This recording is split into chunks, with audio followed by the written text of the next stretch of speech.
السلام عليكم ورحمة الله وبركاته. حبايب مطبخ دودي وماسة، أخباركم إيه؟ يا رب تكونوا كويسين. أسأل الله العظيم رب العرش العظيم أن يجمعنا وإياكم تحت طاعته. تعالوا النهاردة نعمل مع بعض صينية رز المعمر على الطريقة الفلاحي. مش هتاخد منك وقت، سهلة جدا، حلوة جدا، وكل العيلة عندك هتحبها. ويلا نقول بسم الله ونشوف هنعملها إزاي. معانا هنا 4 كوبايات رز متنقيين ومغسولين ومصفيهم كويس قوي، وهنزل عليهم بنص معلقة سكر ومعلقه كبيره ملح، 3 معالق كبار من الزبده،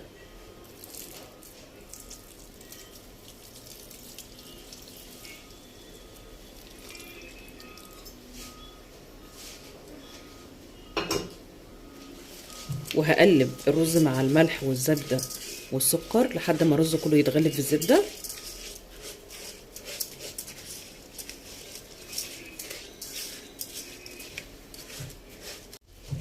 زي ما انتم شايفين كده الرز شرب الزبده كلها.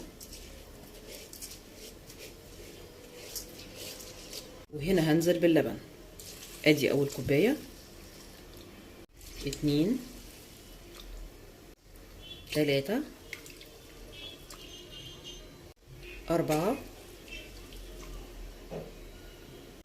5. 4 كوبايات الرز حطيت لهم 5 كوبايات لبن، واقلب كده بالراحه خالص.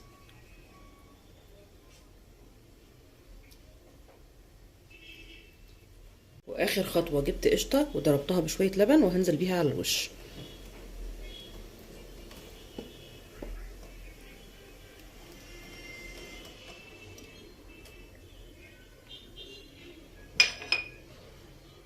واحنا بنجهز الرز هنكون مسخنين الفرن بتاعنا، مشغلينه على درجه حراره متوسطه، وهرفع الصينيه احطها على الشبكه في الفرن مش على الصاجه تحت لحد ما تستوي، وبعدين ارجع لكم تاني.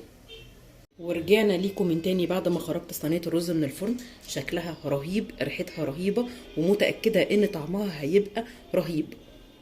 لايك واشتراك ودعوه طيبه من القلب، مش طالبه اكتر من كده. ولحد ما نتقابل في فيديو جديد من فيديوهات قناه مطبخ دودي وماسة، اسيبكم في رعايه ربنا وامنه، والسلام عليكم ورحمه الله وبركاته.